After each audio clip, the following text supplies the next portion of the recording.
Question number 1 বৰ্তমান অসমৰ পৰিবহণ বিভাগৰ মন্ত্ৰীগৰাকীৰ নাম কি? ইয়াৰে শুদ্ধ উত্তৰটো option D Jogen Mohan. Question number 2 বৰ্তমান অসমৰ গৃহ আৰু নগৰ পৰিক্ৰমা মন্ত্ৰীগৰাকীৰ নাম কি? ইয়াৰে শুদ্ধ উত্তৰটো option D Jayanta Mallabaruah. Question number 3 বৰ্তমান অসমৰ বিত্তমন্ত্ৰীগৰাকীৰ নাম কি? ইয়াৰে শুদ্ধ উত্তৰটো option B Ajanta Neog. Question number 4 বৰ্তমান অসমৰ স্বাস্থ্যমন্ত্ৰীগৰাকীৰ নাম কি?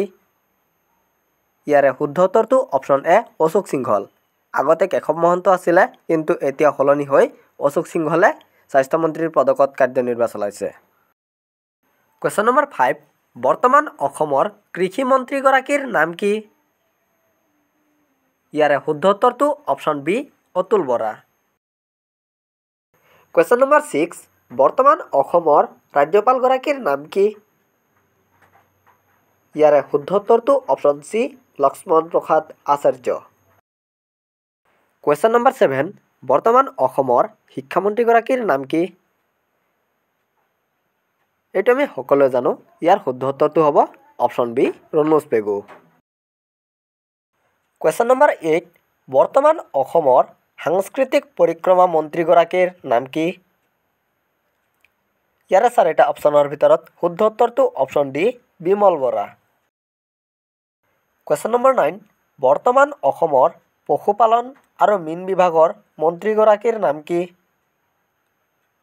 ইয়াৰে শুদ্ধ উত্তৰটো অপশ্যন ডি কৃষ্ণেন্দু পাল।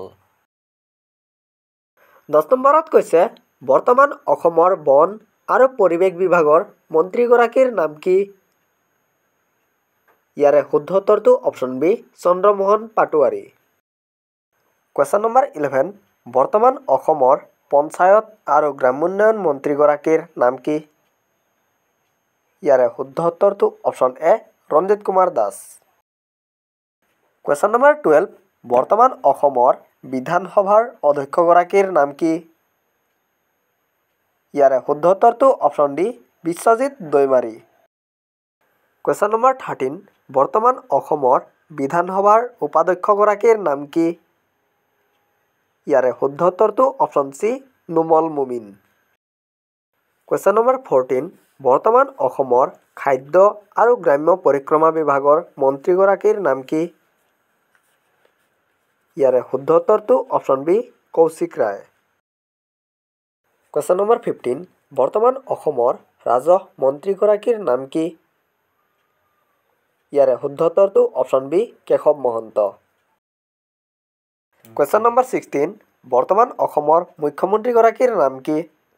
এইটো আমি সকলোৱে জানো। ইয়াৰ শুদ্ধ উত্তৰটো হ'ব option D Himanta Biswa Sarma. Question number 17 বৰ্তমান অসমৰ সংসদীয় পৰিক্ৰমা আৰু জলসম্পদ বিভাগৰ মন্ত্ৰীগৰাকীৰ নাম কি? ইয়াৰে শুদ্ধ উত্তৰটো অপশ্যন চি পীযুষ হাজৰিকা। মৰমৰ বন্ধু বান্ধৱীসকল আজিলৈ আলোচনা কৰা আমাৰ বিষয় এইখিনি আছিল। বৰ্তমান সময়ত কোনে কোনটো বিভাগত কাৰ্যনিৰ্বাহ চলাইছে সেয়া আমি ভালদৰে গম পাইছোঁ। আশা কৰোঁ আপোনালোকৰো যথেষ্ট ভিডিঅ'টো ভাল লাগিল। ভাল লাগিলে ভিডিঅ'টোত এটা লাইক কৰিব, কমেণ্ট কৰিব আৰু জ্ঞান আহৰণ চেনেলটো ছাবস্ক্ৰাইব কৰি আমাৰ লগত জড়িত থাকিব। Thank U.